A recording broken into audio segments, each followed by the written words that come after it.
Magandang umaga! Kumusta po? Narito po ulit ang update natin para sa lagay ng ating panahon.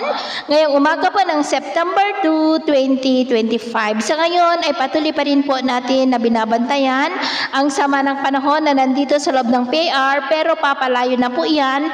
Ngunit patuloy pa rin itong nahahatak ang habagat na siya po ngayong nakakaapekto dito sa ating bansa.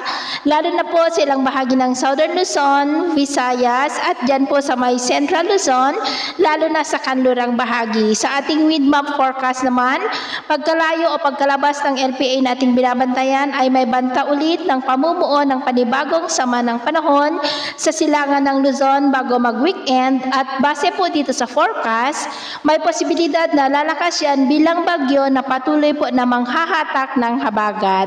At ayon po sa pag-asa, posible ang 2 hanggang 4 na bagyo na banta dito sa ating bansa ngayong buwan ng Setyembre. Kaya maging handa lamang po tayo lalo na at nagbabanta na rin na magsimula ang La Nina.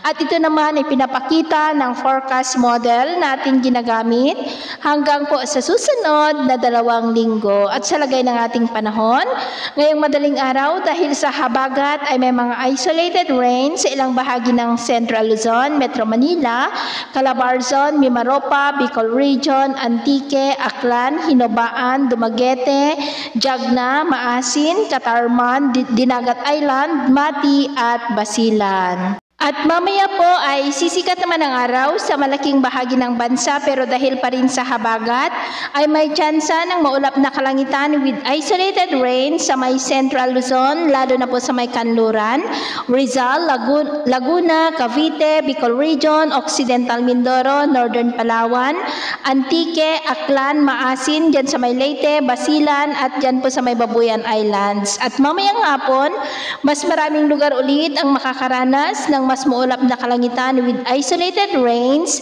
lalo na po dito sa may Luzon, kaya mag-ingat pa rin po tayo sa mga banta pa rin ng mapagbaha at pagguho ng lupa. At sa atin naman pong mga baybayin, wala naman po tayong nakataas na numang gale warning signals, pero ba yung pag-ingat lamang po kung papalaot tayo para po mas makaiwas sa mga sakunang pangkaragatan.